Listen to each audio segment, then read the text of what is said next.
Offre spéciale de 25 $ à 15 $.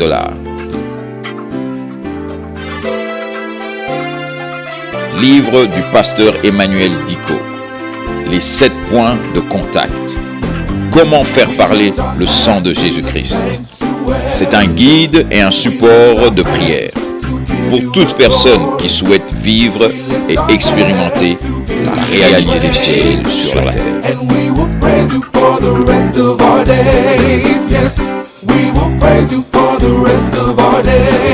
Bienvenue mesdames et messieurs dans votre émission Vivre les réalités du ciel sur la terre. Je suis le pasteur André et nous avons comme règle d'or sur ce plateau que Jésus-Christ est Seigneur et la parole de Dieu est l'autorité finale. Alléluia. Alors nous continuons exactement là où nous avons terminé hier, où j'étais en train de vous montrer une certaine réalité par rapport au sang de Jésus-Christ. Alléluia, le sang de Jésus-Christ. Alors je voudrais vous rappeler que dans cette émission, nous prenons notre bic, notre bloc-notes et notre Bible en papier. Alléluia. Et nous allons tout droit dans la Bible. Nous nous étions arrêtés au verset dans 1 Jean, chapitre 1, le verset 7. 1 Jean, chapitre 1, au verset 7. C'est très important.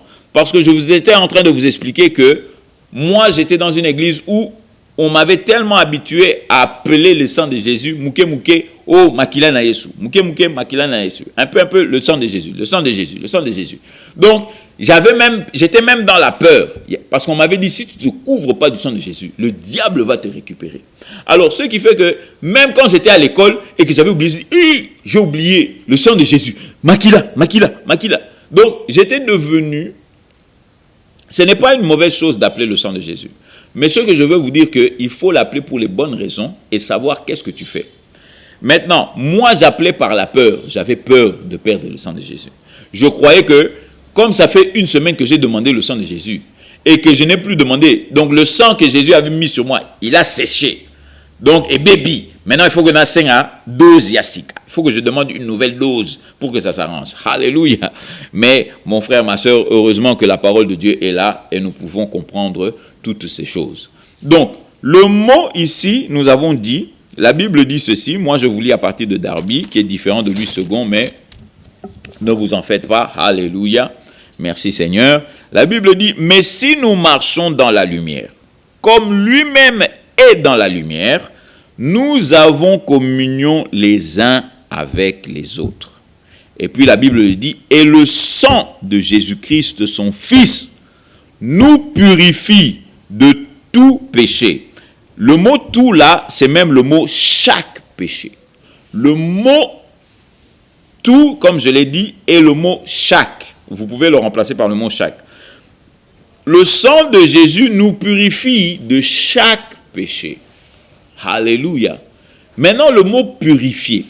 Si vous regardez le mot purifier, vous allez voir que le mot purifier veut dire aussi laver. Alléluia.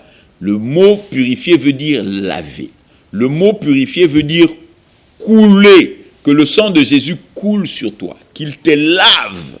Alléluia. Maintenant, j'ai étudié le verbe qui est utilisé ici.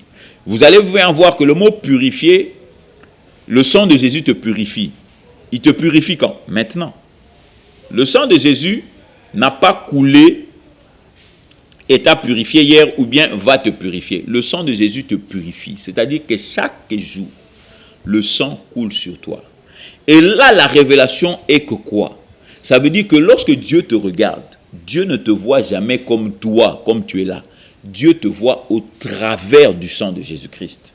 Ce qui fait que comme le sang de Jésus-Christ n'a aucun péché, Dieu te voit sans péché. Alléluia. Dieu te voit sans péché. Et c'est ça que nous avions dit que lorsque tu es la justice de Dieu, la définition que nous avons donnée, c'est que la justice de Dieu, c'est la capacité de se lever devant Dieu sans sens de culpabilité, sans de condamnation et ni complexe d'infériorité. C'est-à-dire que lorsque tu es la justice de Dieu, tu te mets debout devant Dieu comme si le péché n'avait jamais existé. Alléluia. C'est ça la puissance du sang de Jésus-Christ. Amen. La puissance du sang de Jésus-Christ. Le sang de Jésus coule. Le sang de Jésus purifie. Le sang de Jésus lave continuellement. Le verbe qui est utilisé ici, c'est un temps continuel. C'est-à-dire que le sang ne fait que couler. Alléluia. Amen. Et ça m'a délivré. Ça m'a délivré. Ça veut dire que même si je me réveille, que j'oublie de dire que le sang coule sur moi. Le sang est déjà sur moi, papa.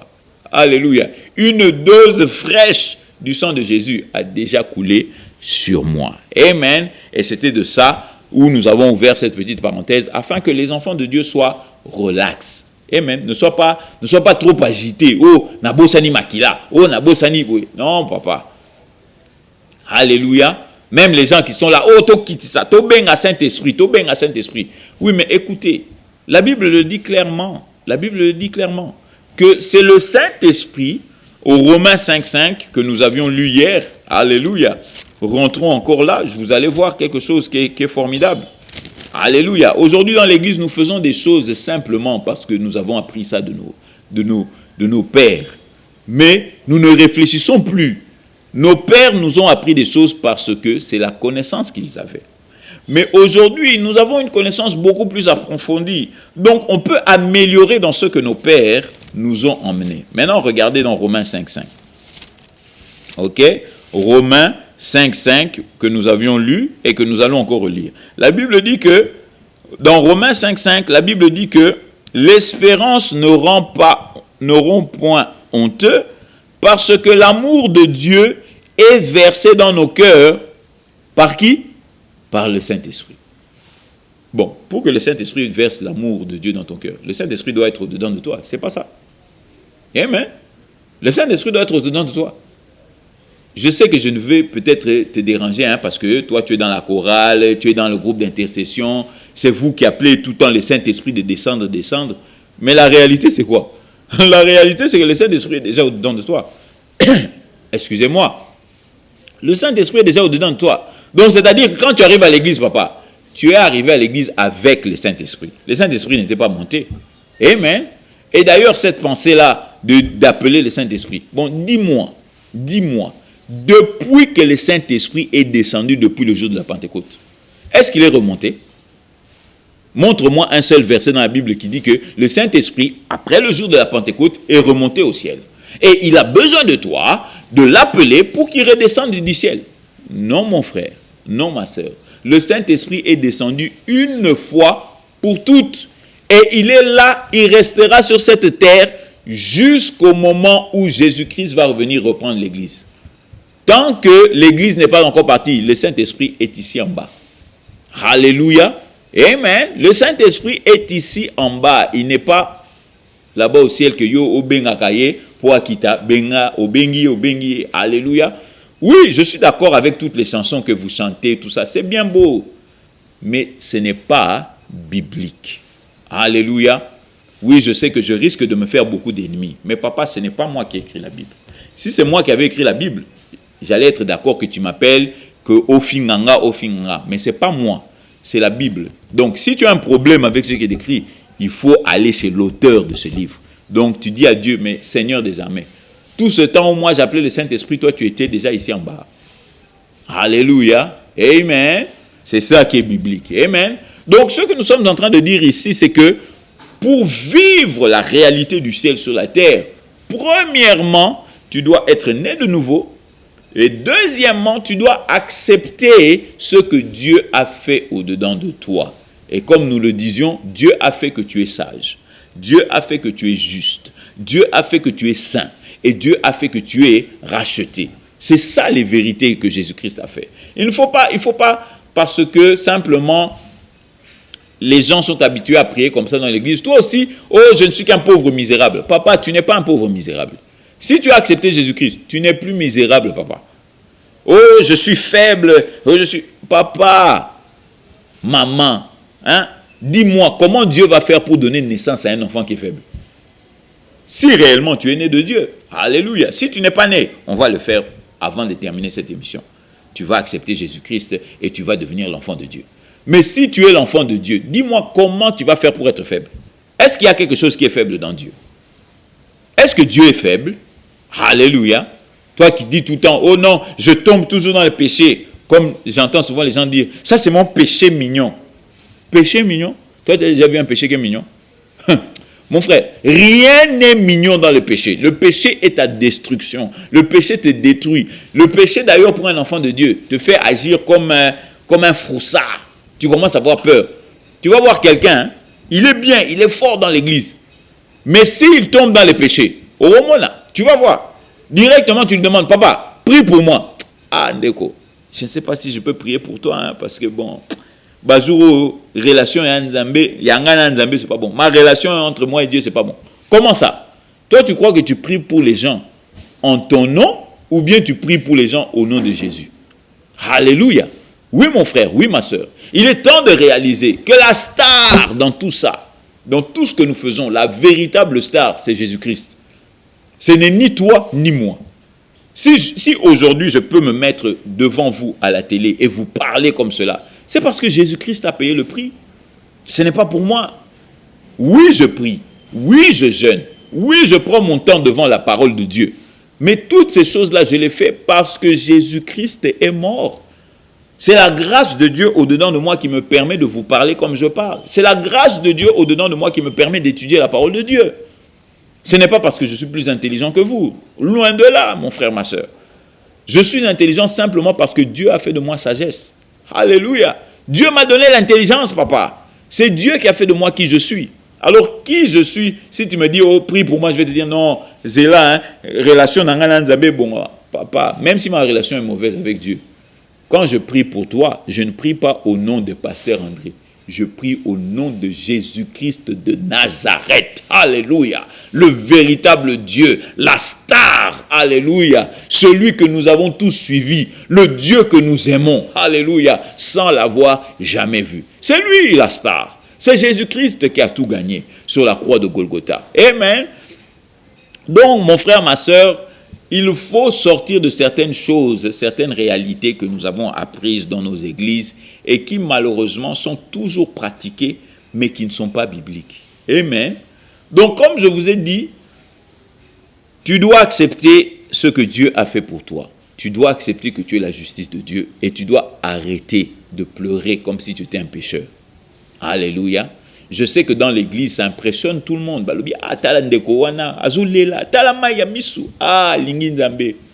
Mais ça, c'est bon. Tout ce que tu as fait, c'est impressionner les gens. Mais la réalité, c'est que tu es une nouvelle créature. Tu n'es plus un pécheur. Tu n'es plus faible. Tu n'es plus le menteur. Tu n'es plus le voleur. Tu n'as plus la semence du péché au-dedans de toi. Et tu vas me poser la question, mais pasteur André, alors comment ça se fait que je continue toujours à voler? Comment ça se fait que je continue toujours à mentir? Tu sais pourquoi tu mens? Tu sais pourquoi tu voles? Je vais te montrer ici. Prenons la Bible encore dans Romains 12. Alléluia. Romains 12. Et c'est là la clé de vivre la réalité du ciel sur la terre. Amen. Tu veux une clé pour vivre la réalité du ciel sur la terre? C'est ce verset ici que je vais te donner. Alléluia. Alors, dans Romains 12, l'apôtre Paul révèle quelque chose d'excellent et de très puissant pour votre vie. Alléluia. Et on va en parler un peu aujourd'hui et demain encore, on va regarder beaucoup plus de versets pour que vous puissiez comprendre ces choses. Alléluia. Aussi vrai que, comme je vous l'ai dit, la partie de toi qui est sauvée, tu es un être à trois parties. Tu es un esprit qui vit, qui a une âme et qui vit dans un corps. Esprit qui a une âme qui vit dans un corps. Alors, il faut que tu comprennes ça. Maintenant, l'apôtre Paul dit ceci, que quand tu es né de nouveau, c'est ton esprit qui change. L'esprit devient tout nouveau. L'esprit est nouveau. Dieu te donne une nouvelle capacité. Il te donne la capacité de changer, la capacité de pouvoir emmener le ciel sur la terre.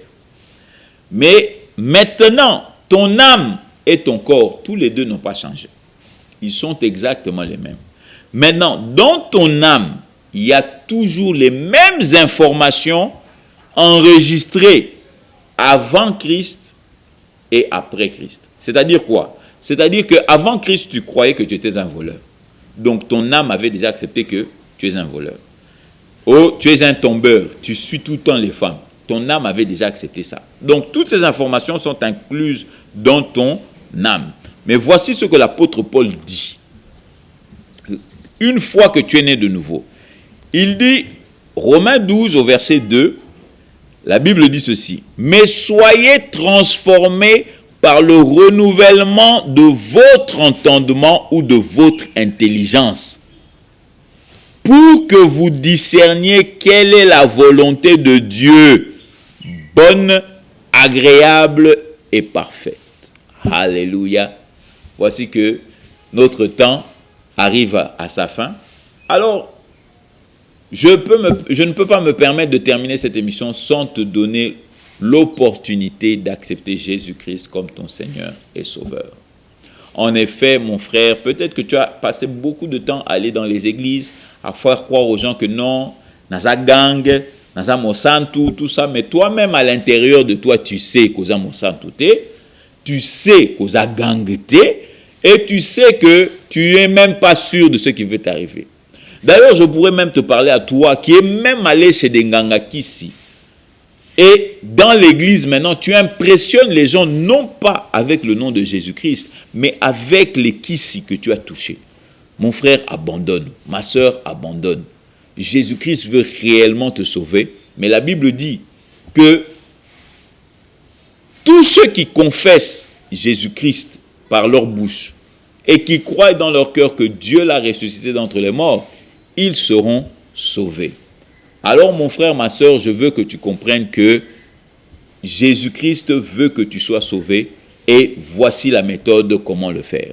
Alors, tu vas prier avec moi en disant, Seigneur mon Dieu, j'ai entendu ta parole aujourd'hui et je reconnais que tu es le Dieu vivant.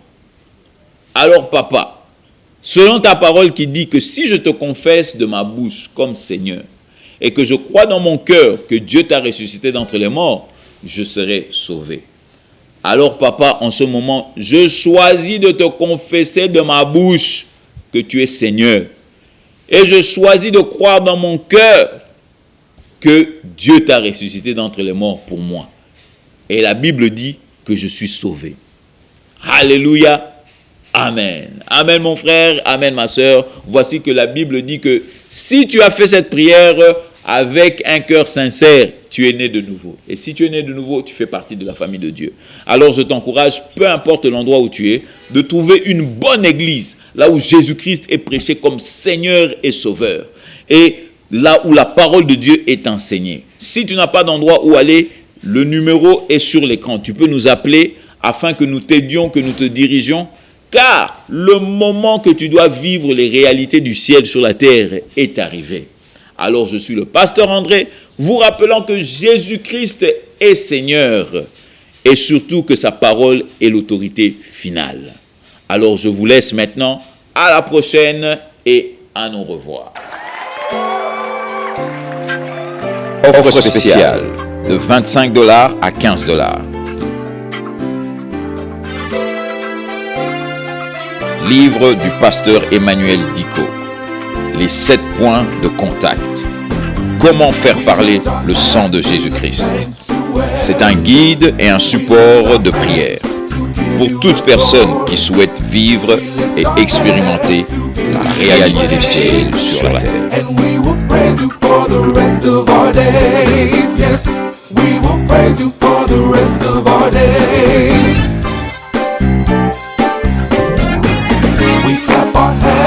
The sanctuary, we clap our hands to give you the glory.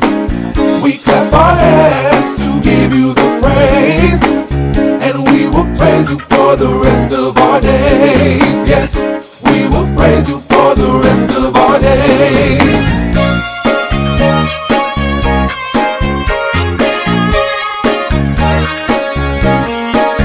We sing a song in the sanctuary. We sing our song